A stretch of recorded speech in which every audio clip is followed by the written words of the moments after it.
Hi, everyone, and welcome to the Changing Tides podcast. In each episode, we invite guests to have honest conversations about their mental health journeys with the goal of destigmatizing mental health within the Asian American Pacific Islander community. Due to the nature of the podcast, we'll be discussing a variety of mental health topics and possibly triggering experiences. While we and the majority of our guests are not trained professionals, we encourage you to practice self-care while listening and seek professional guidance if you or a loved one is in need of support. With that said, let's start the episode. Hi, my name is Paul Goodman, and I describe my mental health journey as something that I didn't know was so important and involved in um, who I am as a person and my everyday life.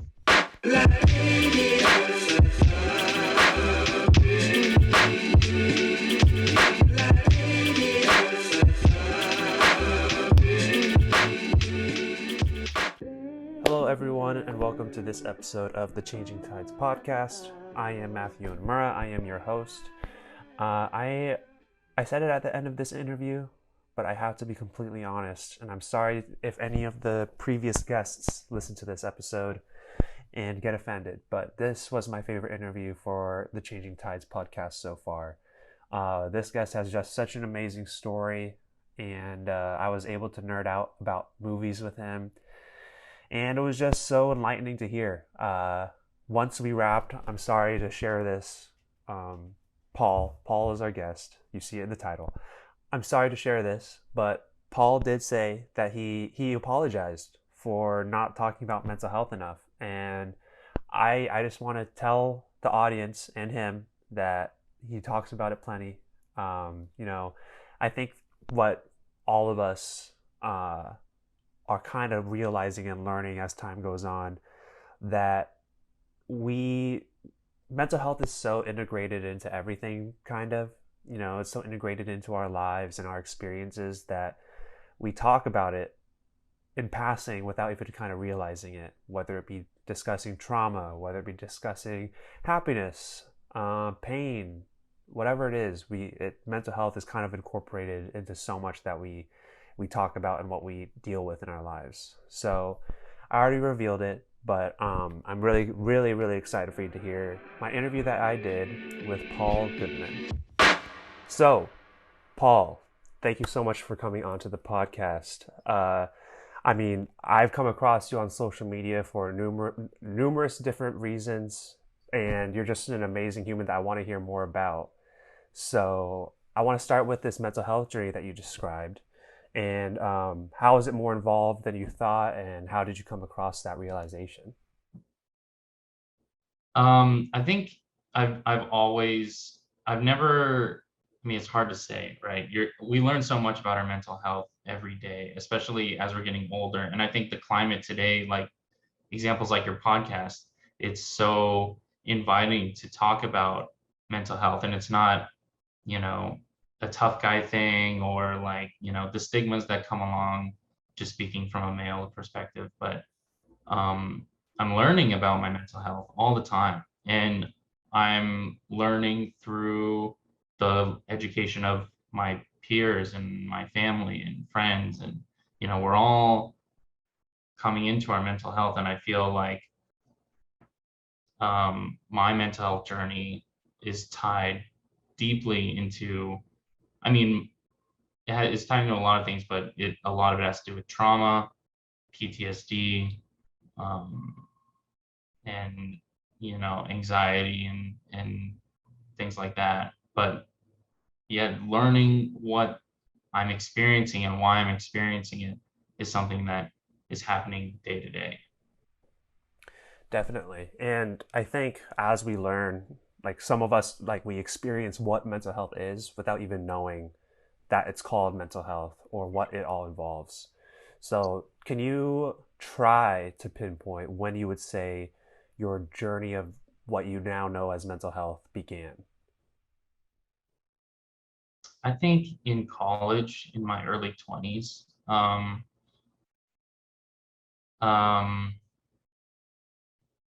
yeah, it kind of began as I saw mental health awareness rise around me, and I saw others struggling with their mental health in ways that I couldn't relate to.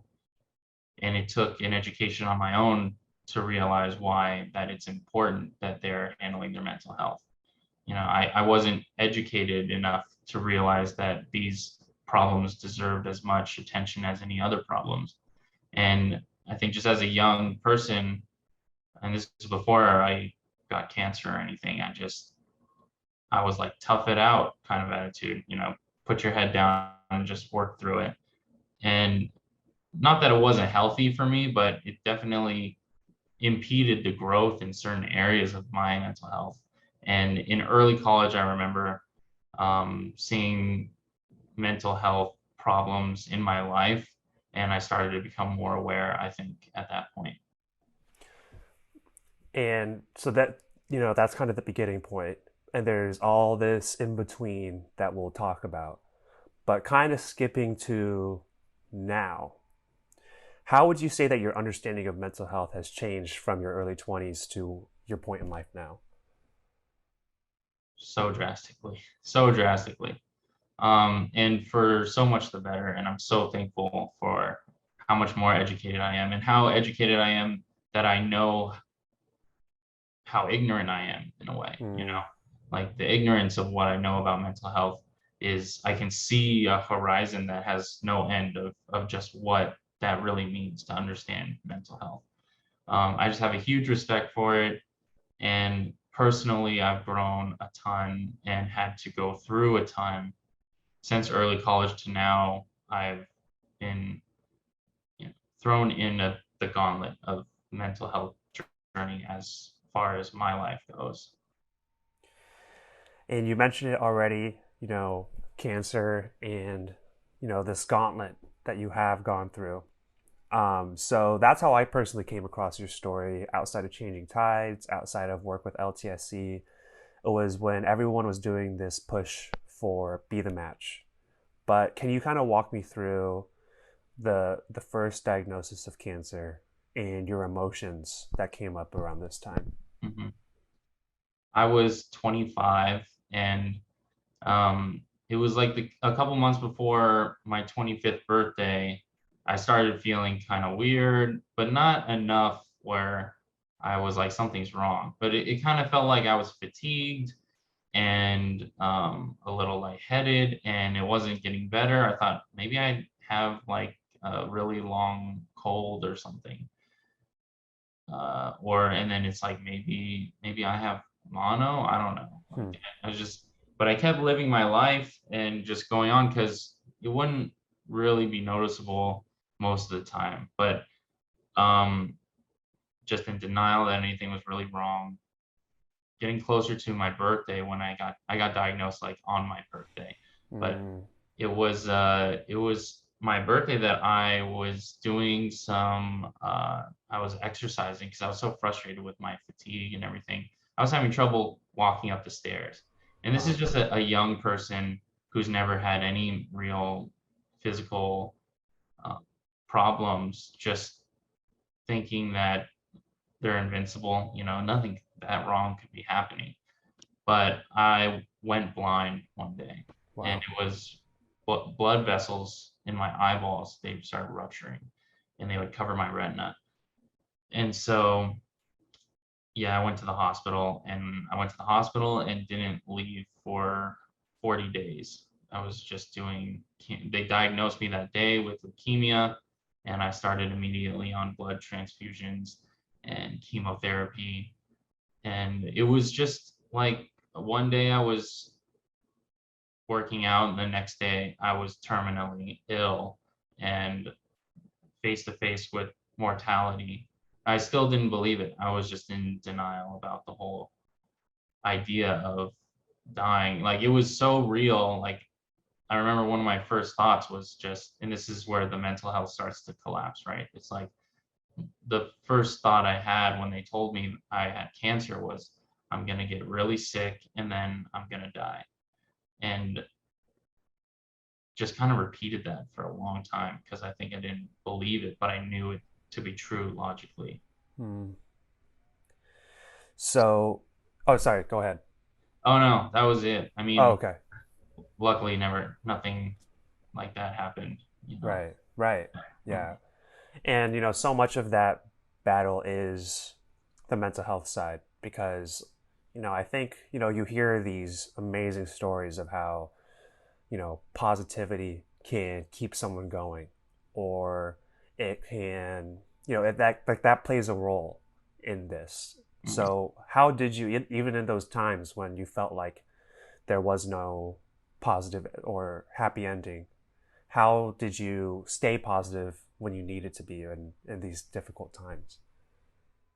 It was really hard because I kind of rejected positivity for a little bit. I Hmm. was just a cynic, like almost a nihilist. Just it didn't matter what I did, I was gonna die. And everyone that Hmm. thought I was gonna live was just upsetting to me because they didn't realize that I was gonna die. But the truth is that although my leukemia was eventually going to relapse, and it proved to be very dangerous, back then it was it wasn't like the doctors never told me, you are going to die. They're like, we have a fighting chance at this.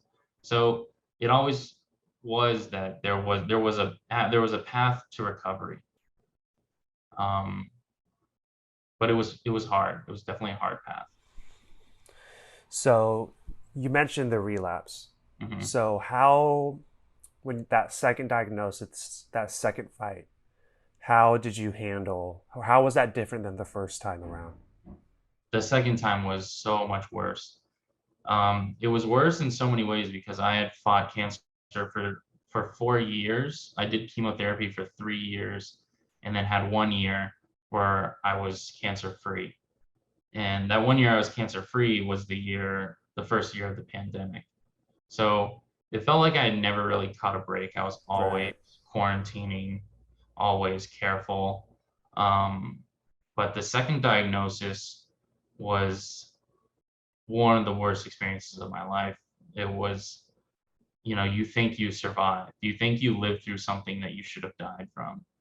And then I'm having Thanksgiving with my fiance, and there's like a weird lump on my neck, and she's a ER doctor.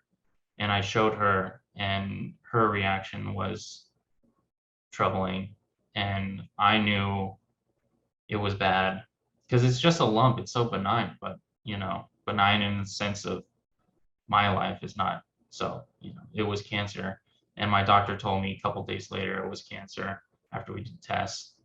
But the cancer had relapsed in such an aggressive way where it was in my spinal cord and brainstem, and I had to go to into a somewhat of an emergency cancer treatment route. And it was just terrible. It was terrible. Yeah. So I know this, it's, that has to be, I can't imagine, but this is what this second bout is when I came across the story because everyone, this there's this huge community rally behind you where it was this push for everyone and anyone to sign up for Be the Match.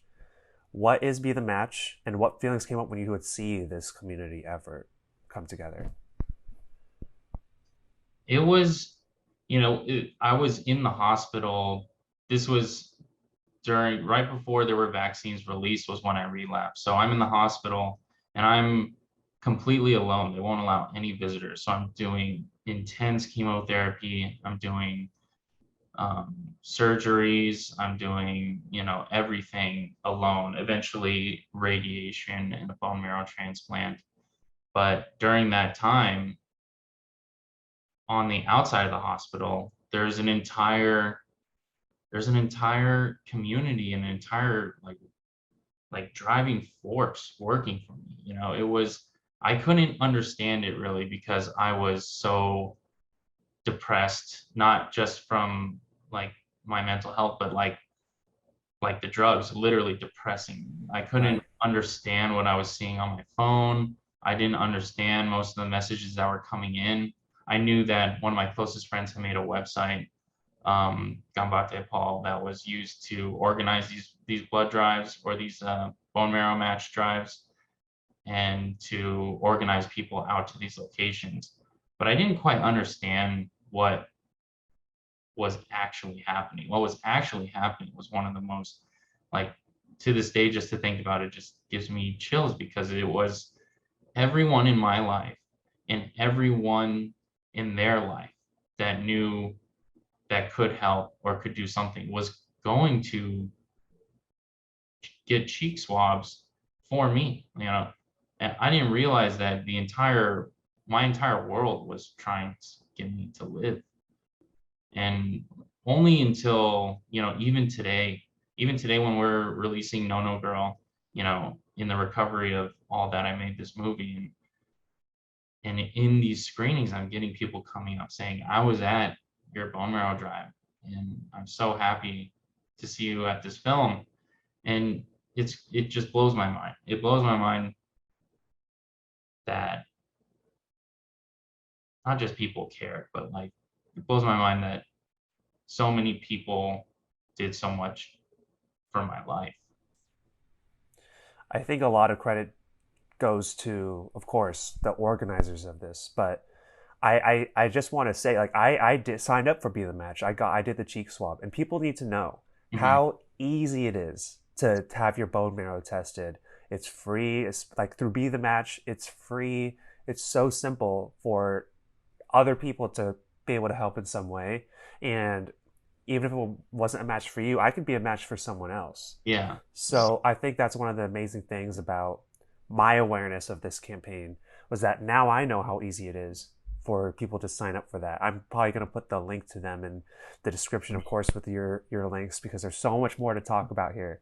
Yeah. Um, so so this time when it's hard to appreciate these messages that were coming in and what was happening. At what point do you think, was there a moment where you're like, wow, all of this happened, of like, and I could you could appreciate it? Like, was there like a moment where that all kind of clicked?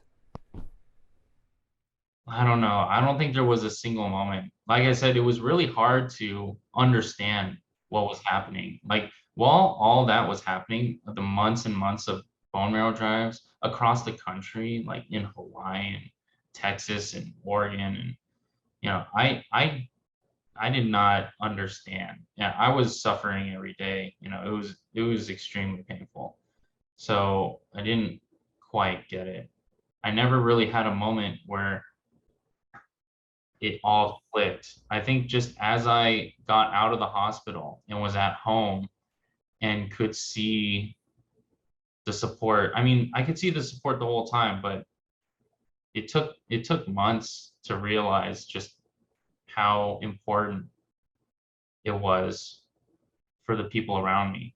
I was alone in the hospital, so I had nobody to put information in front of me. People could send me things, but it was hard to read them. So when I got out and I was with my family and my fiance, I could finally see what the real impact of everything that happened was. Mm-hmm. The recovery itself was still hard after the bone marrow transplant, but I think, like I said, seeing people come to the films, I'm still learning today. I'm still learning that, oh, this temple in Sacramento also had a bone marrow drive for me. I'm meeting people from far, far away that said I went to one of your drives and I didn't even know that there was a drive out there. So that's what I'm saying. I'm still learning today that how touched I am by this entire community.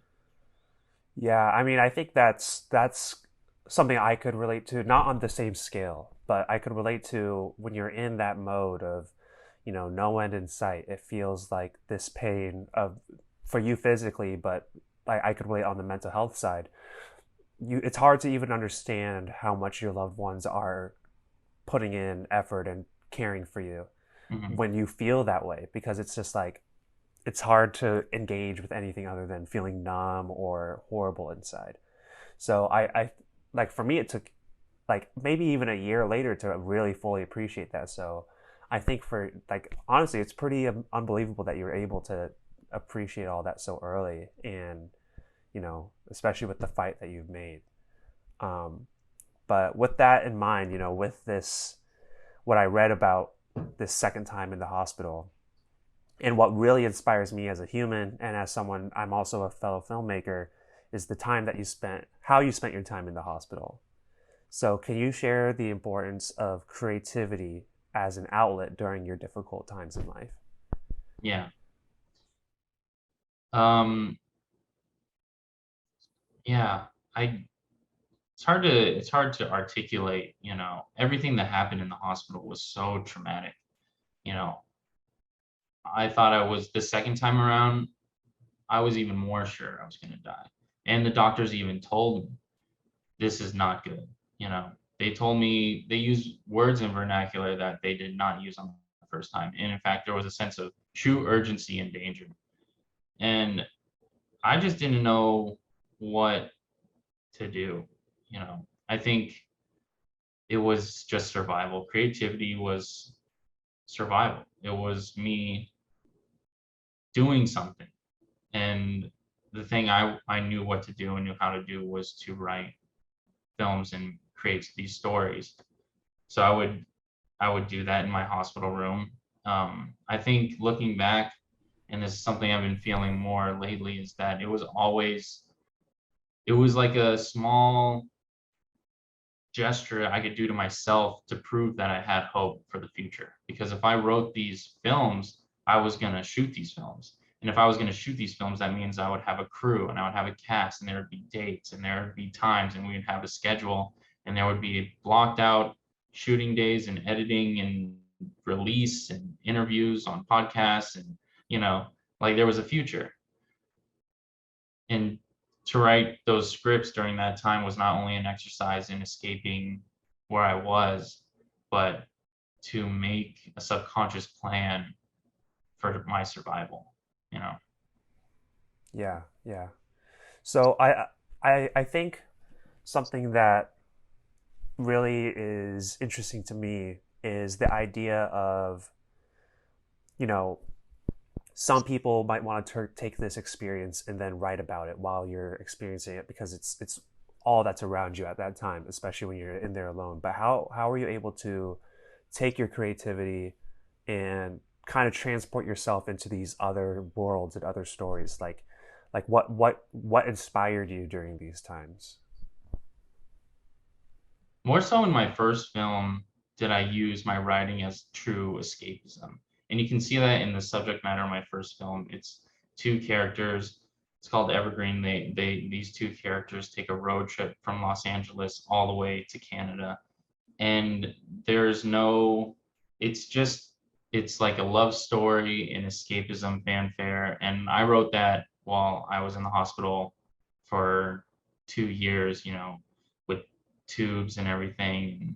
It was that was my I got to get out of my mindset and I'm going to write about where I wish I was and what I wish I was doing. I think No No Girl, which, to me is a more mature film. I'm proud of both films, but I'm really proud of how much we've grown into our storytelling and our craft in No No Girl. But I think I wrote No No Girl as like I have to write this before I die. Like Mm, if I don't write this story, it'll die with me. And mm, I think that would be a huge shame. And the driving thing for No No Girl was less about, escaping where I was and maybe even living in the moment of my pain and suffering and using that to push me to finish something that truly spoke about who I was as a person, how I grew up in my community. The same community that is fighting for me on the outside every day. I felt like, you know, in some sick way, it was like, this is what I can do, you know, to be a part of this bigger movement as well. We're taking a quick break to introduce Anchor, the sponsor of this podcast. Anchor is free, first and foremost, which is amazing. Who doesn't love free? And you can record everything directly into Anchor. It's so easy to use Anchor. That's how you are listening to this podcast, whether it's Spotify, Apple, the Anchor website. You're listening to it because I uploaded this podcast episode to Anchor. If you want to start your own podcast, I highly recommend Anchor. It's made this whole process so easy. So download the free Anchor app or go to anchor.fm to get started. Before I ask any other stories or any other questions, about your story and about what you've experienced, can you talk a little bit about what your newest movie, No No Girl, is about? Um, yeah. So No No Girl is a story. It's about a Sansei or fourth generation Japanese American who is in this family that are all experiencing the trauma from the concentration camps and the displacement, 80 years later. It takes place in modern day, and essentially this family discovers that when their ancestors were evicted and sent away to camp, that they buried in their backyard all their family valuables. Hmm. And now in the present day, they have to decide what to do about it. And some of the family wants to leave it alone. Some of the family, wants to take it back. And some of the family doesn't want to talk about it at all. So it's a Japanese American story that is deeply rooted in how I grew up, what I saw in my community growing up, and um, pursuing your identity, I think. So between the time of going through recovery in the hospital, how long did it take until you were able to start production on this? How long did it take from when I left the hospital to production? Mm-hmm. In some ways, it was immediate and the entire time, Yeah. because I'm writing in the hospital. I'm writing the story in the hospital. And in the hospital, I mean, I am I'm like alone. I have to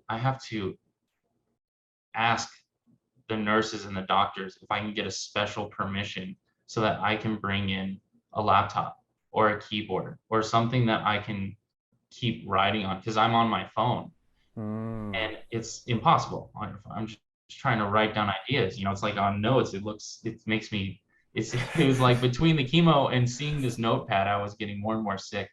So I, uh, I got the keyboard, I got the laptop, I was writing. My fiance could visit in the second half of my bone marrow transplant, and she stayed with me in the hospital during that time. And I would write stories. Eventually, I could bring my computer in and I would continue writing. And then we had a final draft, and I was emailing it out while I was recovering in the hospital. Um, and then when I left, I couldn't really, I was very unhealthy. I couldn't walk. I couldn't do anything. I couldn't like take care of myself in a lot of ways. So all I could do was communicate online, email, and talk to my crew who I've built a good relationship with. And I think production really started when I reached out to Chris Tashima, who plays Uncle Bob in this film. And he, for anyone that doesn't know, is a supremely talented artist and a big hero of mine. And he won an Oscar for a live action short film called Visas and Virtues in 1997. And he's just a big icon in JA filmmaking.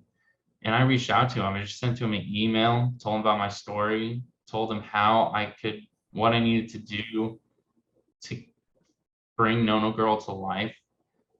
And he asked for the script, and I sent him the script. And then we kept talking, and all of a sudden he is in the film. He wants to be in the movie and wants to be part of the project. And I think that was the first moment that production really took off. From then we set a date. We said, I started casting other actors, and this whole time I'm like walking a little bit farther every day. Mm. You know, like I could go to the park and come back. I could go maybe around the block and come back. And in the meantime, I hired two other actors, Wow. and I also got you know our camera set up, and I booked two locations and I'm sending people out to do the in-person errands because I'm so immunocompromised, and it's still COVID is still like raging through. It's like Delta variant time, I think.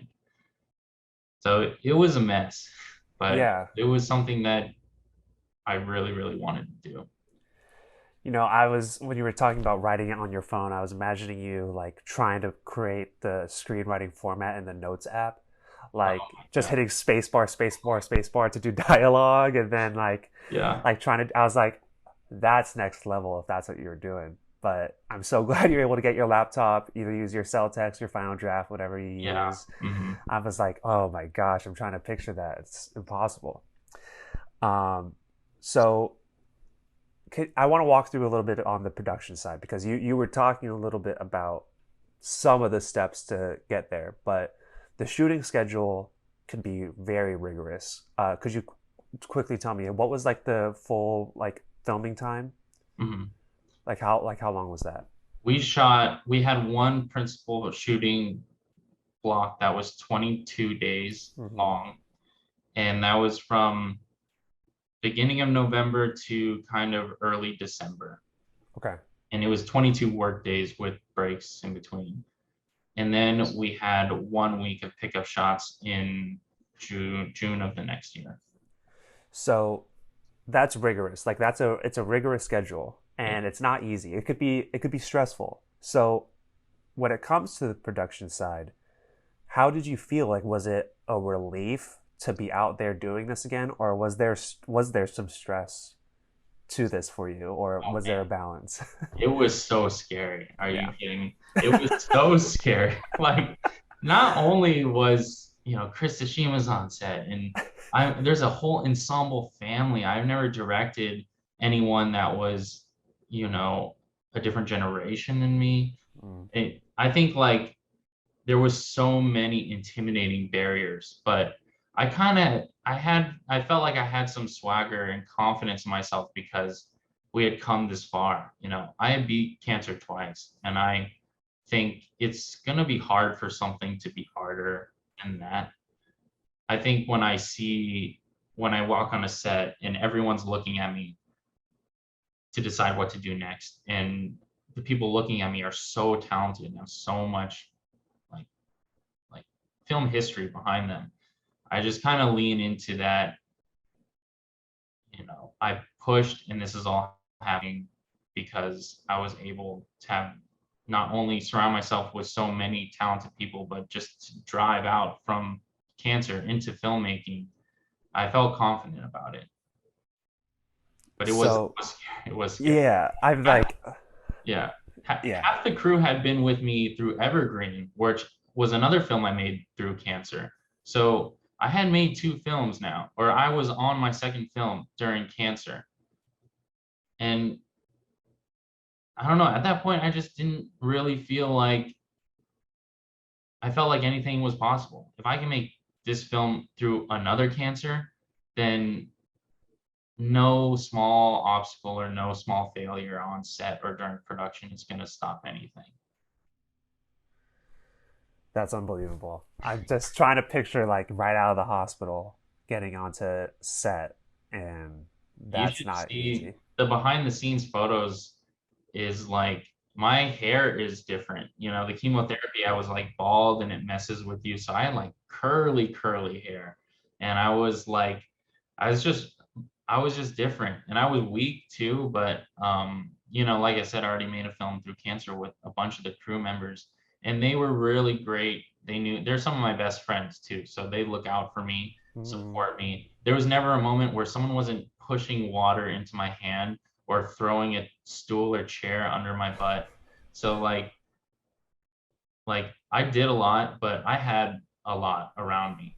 Shown Mm-hmm. by the bone marrow drives too. There was so much going on that I'm just not aware of. On set, there was a lot going on that I wasn't aware of. People just helped me to succeed. Yeah. Yeah, I think that's another part that's lost in for some folks that maybe don't know or haven't experienced like a film set is just how collaborative it is. Like, of course, there's the director of photography, but there's a huge role that everyone plays to make sure that your vision comes to life. Hmm. Um, so, with all that in mind, you've been able to release this film. So to go through this process of the creation side, to release it for people to see it, how has that been going? How have you been feeling? and what's the reception? I can't believe it. I can't believe that this film is out. And every step of the way, I just don't believe what I'm getting back, you know. I don't believe that we were screened this film at the Japanese American National Museum to a completely sold out room, who were laughing and crying and cheering in the film, and to then have a week-long run at the Lemley in Glendale, and to sell out shows, multiple shows and different nights, and almost every screening. I mean, we in 1 week we sat down over 900 people, you know, almost 1,000 seats, and we're still having shows that are sold out. And I just can't believe the response that's coming back to me from this movie. People every day at the Lemley were coming out after screenings and saying, my grandfather also buried or burned items. My father, I had people from camp that were in the camps tell me that our flashback scenes reminded them of something or triggered some memory. And I think, you know, the response after people watch the film and how they relate to it, especially the Japanese American audiences that relate to it, it feels, it just feels, it's overwhelming. The type of, I don't even know how to explain it. Like, they're a part of it. Like, I'm feeling it too. This is how I feel. This is how you feel. Like, we're sharing this experience. And to have that experience after seeing a piece of art that I put out there is, that's everything you want. It's happening like over and over. Yeah. And I think a big part of what I think is so beautiful is where you've showed this film at JANM, at the JACCC, at these Asian American Asian locations, JA locations. Like, it's so, I think it's so powerful to see that. And I'm wondering if for you, was there any inspiration to tell this story due to the lack of Asian representation that you saw growing up in film? Of course. Of course. I mean, I've never seen anyone tell a story that was like my childhood, you know, a modern day JA story that dealt with the repercussions of the camps, or dealt with, you know, just the food we eat, or the type of, you know, being Buddhist and growing up in Southern California like we did. It's not a huge amount of people that do experience that, but it is an important group of people that share this identity and history.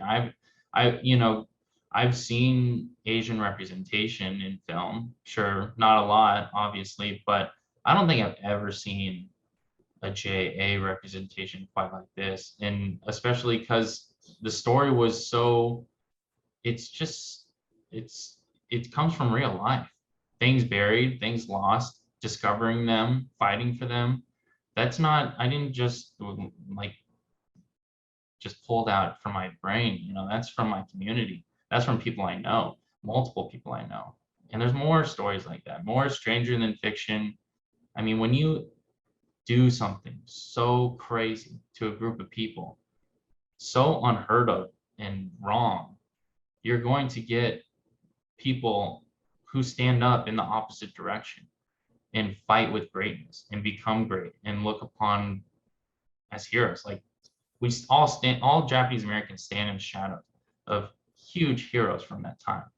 People that had to endure things no one should endure, having their entire lives taken from them, then get conscripted into a draft or to be drafted to war, and then to start over in life and to be given $5 on the way out. You know, we are all survivors of that.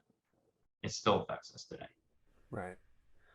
So this kind of brings me to, I think I've asked a few people this question, but for you in this film, so centered around the camps, you know, and the story of it. When you, what was your awareness of it when, I think you probably learned a little bit about it in high school? You know, what did your teachers have to say about concentration camps or the internment camps, and how much of this film came from your own experiences and your own research, or how much of it like was actually inherently taught to you? I really don't remember ever. I'm not going to say that it wasn't taught, but I don't remember learning about it in school because that's not where I learned about it. I learned about it from my parents, learned about it from my grandparents who were there.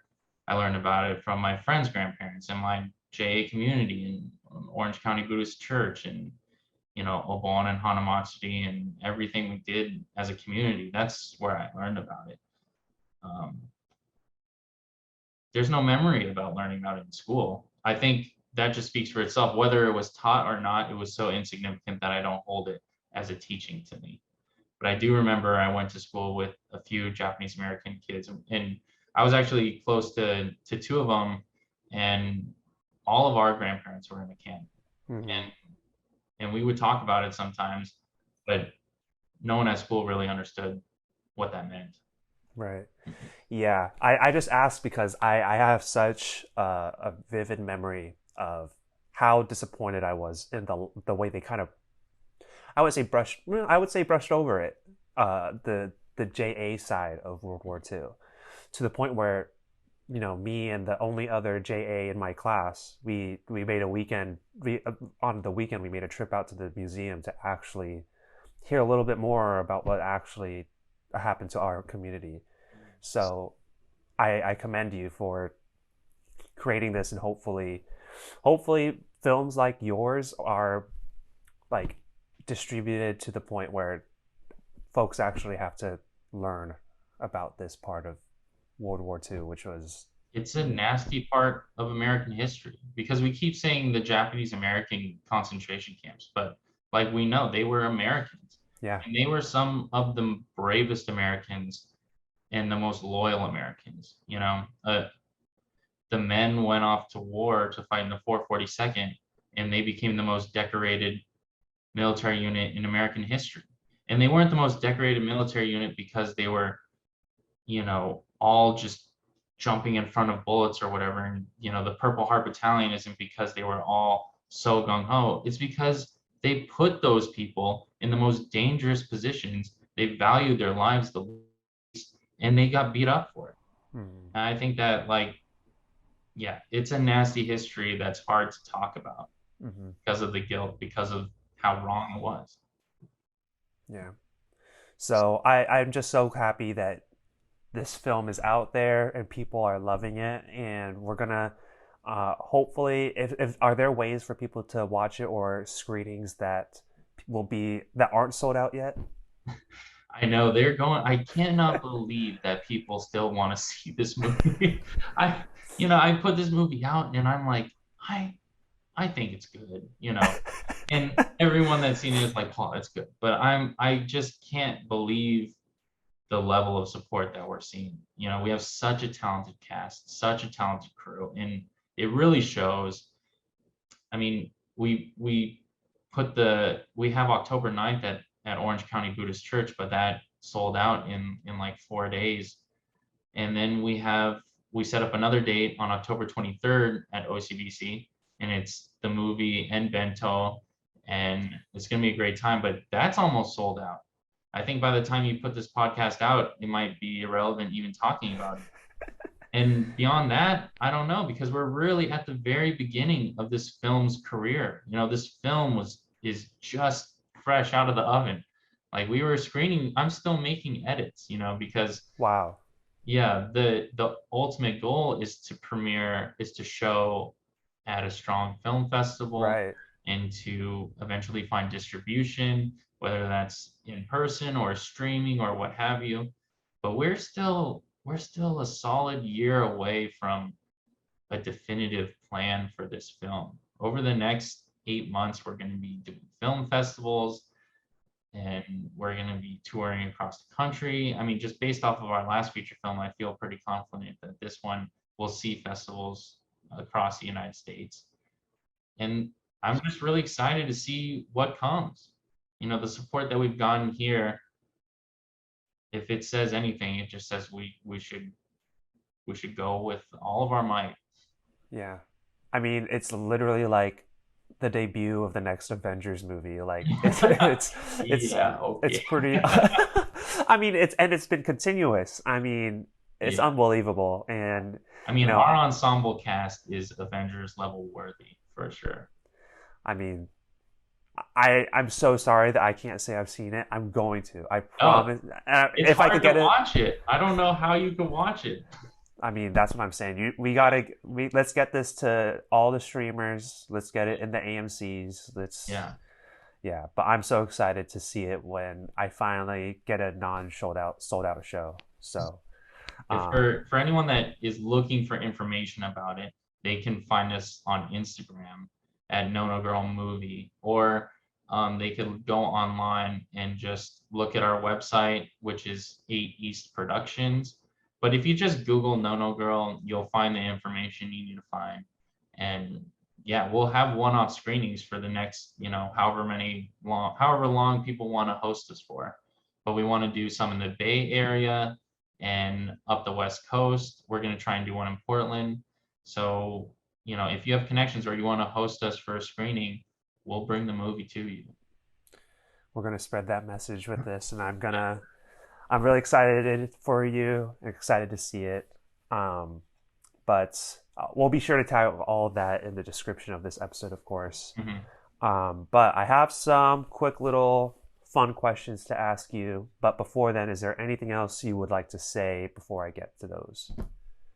I think that what you're doing in this podcast is so important in that, we talked about at the beginning how I didn't understand how mental health was so much a part of my life and everything that I am. But it's only so much part of my life because I know so many people close to me that have been struggling with mental health. I've been lucky in a sense. I've gone through so much trauma and have so much of my own battle, but I've been able to stand against it, or at least understand myself, or not have to struggle with what some people are weighed down with. And I think, I really think mental health is as dangerous as cancer, and it should be respected as such. Wow. And I think, it really speaks to how it's evolved for you in the sense that, I mean, this is a beautiful story you're telling, but at the core of it is trauma. That's mental health. I mean, that speaks to how interwoven that mental health factor is in our lives. Like it's something that I don't think you made the idea of this film as I want to tell a story specifically about mental health. This is a story that you could speak to, that you could relate to, and it just happens to be so important to mental health, especially for the JA community. So, Hmm. I mean, maybe I shouldn't sing my praises yet. Maybe I'll be really critical of the Yeah, film. yeah. No, Just wait, totally kidding. just wait. Totally kidding. Totally kidding. But so along the lines of kidding, I do want to ask some of these fun little questions. Hmm. So, first, if you were a raindrop, where would you fall? Wow. If I was a raindrop, where would I fall? In my own mouth. Okay. Okay. If you were a superhero, like one of the Avengers movies that you're battling with, I think you're on par with right now. What would your power be? Just the answer to any question. Wow, knowledge, no, It's dangerous. super knowledge. I love Yeah. that. What filmmaker or what film inspired you to in your own filmmaking pursuits? Oh man. Um, I have a lot of film icons. I think I think a big filmmaker that every piece of their work touches something deep inside me is Richard Linklater. Um, I mean, the way you tell a story with two people exploring topics and bouncing back and forth and learning new things and growing. Um, I could go on and on about Richard Linklater and his films, but there's a lot of artists that I like the Duplass brothers. They're amazing. I think Greta Gerwig is incredible. Um, yeah, I don't know. I listed a few, but they're big influences on me for sure. No, I love that. I mean, for me, I just because it was like the first movie that I was like, wow, I would love to create something like this, even though I don't feel that way now, is like Christopher Nolan, The Dark Knight. I was like, I don't think I want to make an action movie, but I was like, dang, Yeah, that's so cool that you could just make this into like something that I felt so engaged in, you know? yeah. I think that's the coolest thing about storytelling. Like, I'm not trying to make an Inception, a Dark Knight, but I was like, oh, it would be super cool to make a movie. It's Um, his movies are super spectacle. yeah, And you start watching, and the world is already there for you. The universe is so you can touch yeah, yeah. So I'm super excited for the next one. it. But Yeah, we'll see how it goes. Um, of the calendar year 2022, I know you've been busy, but have if you've seen any movies this year, what is your favorite that was released this year? everything, everywhere, all at once. I mean, does it need to be said? Does it need to be said? That movie It's is incredible. I can I talk about spoilers? I don't know, but I I'd love to think that most people have seen it. Maybe don't reveal like the whole ending, but like if uh, there's a certain scene you want to talk about, well, I'm we here all for it. know that. How do you cry over rocks? Just crying I over know. rocks. But that movie broke me and everyone. You know, it was so good. It was so good. It was distracting. It was distracting in the movie. Getting distracted because I'm looking at it too. I'm like, how did they in the feathers at the same time? So they must have. And then you're just thinking too much, and then you're out, and then all of a sudden you're in a different universe. So you got to collect yourself and I get back know. in. Yeah. I mean, I always come back to like whenever I am asked how good it was, I say I've never cried that many times in a movie and that many happy tears as well. Yeah. Like it was just, oh my gosh, it's we could do a whole episode on that, but this is not a film podcast. Maybe we'll start one, but I don't know. But I could I go mean, on and on about that movie. the real answer should have been no, no, girl. But are we kidding? Like, no, not even close. Not even close. Oh man, no, I mean, Yeah. What's the best movie you've seen this year, Paul? Not my movie. It's the other movie you gotta see. oh man, that's too good. Okay, if we're Um, gonna talk about a TV show, though, I think both Pachinko and Station 11. Pachinko is incredible, and I just want to say something about that because that has a lot of that has a lot of Japanese history that I didn't know would be so close to my Japanese American history. There was a lot of little things in that film where I felt, wow, that's how my bachan grew up in Japan, in Hiroshima, or, you know, but that's a different thing. what? Where? That's on a streamer, right? Yeah, I think it's Apple Plus. Okay, I think I might have. I think my family might have just gotten Apple Mhm. TV or Apple whatever they call it. So I think we have that now. So I have to check that one out. But I was editing No No Girl, which is a generational Japanese American story with flashbacks. And then Pachinko comes out, which is a generational Japanese Korean story with different generations of point of view characters. And then I almost just wanted to quit. I was like, what am I even doing? Like, this is a masterclass. Uh, it was amazing. Yeah. Well, I mean, do I have to tell you that the audience speaks for itself? Yeah. Yeah. Whether it was worth you making that, yeah. Yeah. But I need to see that because I know it has the grandmother from Minari, and I Yeah. love her. I love Oh, her in that she's movie. there's a scene with Rice that Oh is man, that's it. That's it. Yeah. should we just talk about film for the rest I of know this? I don't know. we could. I'll stop interrupting. Yeah. No, please, no. I as much as I love it, I don't want to. Anyway, I don't want Yeah. to bore everyone else. But I have one more movie question, Okay. and that is, what movie do you think is the most overrated? The most overrated? Oh, I don't know. That's hard because I just made a movie. And if anyone said my movie was overrated, I would be That's fair. so sad. That's fair. You know, every movie wants to be good. In every movie, I feel like there are so many people on that movie set that are trying to be good. And maybe it's just one or two people that go against the flow Mm, and turn something that should have been good into something sour. But yeah, I don't know. I can't really say the most overrated movie, Top Gun. No, I'm joking. I'm joking. Top Gun was actually great. I heard it was actually like fantastic. I didn't see it Yeah, yet, but it just blows your mind. It's crazy. it's unbelievable because in that your answer to that question, you made yourself sound and like the great person that you are, and I just made myself look like a total jerk. But No, no, because it's true. Sometimes a movie, I mean, if we're gonna be real, like with Marvel taking over the blockbuster game, it's really refreshing to get Top Gun because you're not a slave to, the blockbuster experience isn't completely monopolized by mm-hmm, one type of storytelling, which is so different than how it ended with Endgame.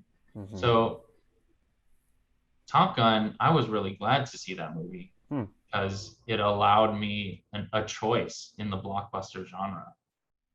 Yeah, and it's also unfortunate because I feel like I am a Marvel fan, Hmm. contrary to like some of the film folks out there who are like Yeah, boycotting it. yeah. But I have not been a fan of the latest ones. But It's, I mean, I don't know if they're finding a new self or what, but I think we were all lucky to have grown up with Iron Man. yeah. Hmm. Um, okay, finally moving away from the film questions. If you could invite five people to dinner, dead or alive, who would they be? Oh no. Oh my gosh.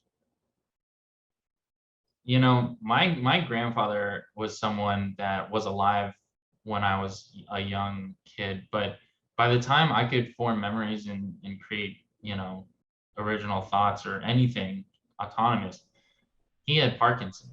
So my Mm, communication with him was always really hard.